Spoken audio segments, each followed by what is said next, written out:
Why the Prophet Muhammad couldn't have written the Quran. The Quran is a book over 600 pages long. It covers a wide range of topics and was revealed bit by bit over a period of 23 years. So if a man wrote the Quran, we already have a number of problems. If you're going to write a book like the Quran and claim it's from God, you can't make any mistakes. The book can't contradict itself, and you have to keep it consistent as you add to it over a period of 23 years and keep the message consistent. The grammar and style also have to remain the same.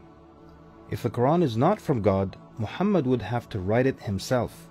That means in the middle of the Arabian desert, with no books around and being illiterate, he would have to know law, civil rights law, criminal law, family law, labor law, military law, personal injury law, real estate law, and tax law.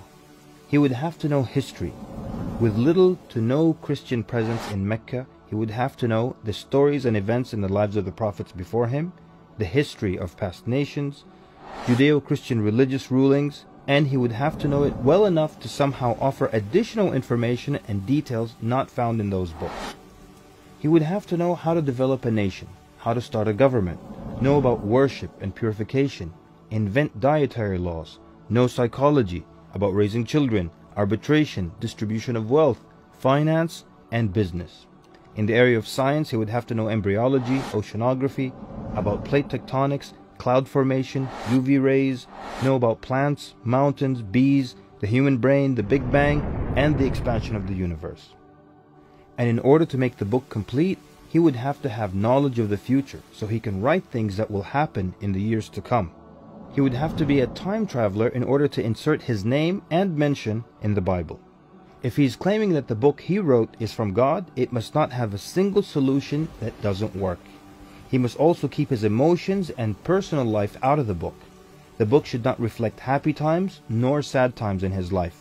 The writing should not become cheerful and optimistic, nor sad and gloomy as if a human wrote it.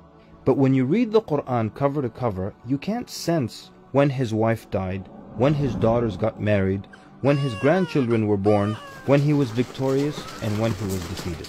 To anyone who examines the Quran, it becomes perfectly clear that there is no way a man in the desert 1400 years ago could have written such a book. But what if it were a committee of brilliant minds, a secret society that is in charge of correcting, updating, and rewriting the Quran over the years? Their job would be to make sure that the book appears to be accurate, has no mistakes or contradictions, and to keep updating it to agree with science and the changing world. If that were the case, then there would be other versions of the Quran. Due to edits and improvements, we would have new edited versions and old versions with mistakes. You would be able to detect different writing styles and influences from the different authors. The problem with all of that is, there is only one Quran.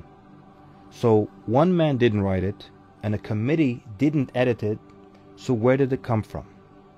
What if clever devils dictated and influenced a man to write the Quran?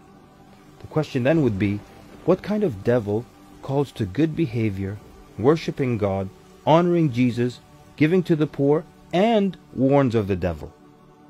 Any way you analyze the Quran, you come to a clear conclusion. It could not have been written by a committee, a devil, nor the Prophet Muhammad. Since it's impossible for Muhammad to have written it, then that means he was truthful in that it is from God. If it is from God, that means he was a genuine prophet. And if he's a genuine prophet, then his message should be heeded and obeyed.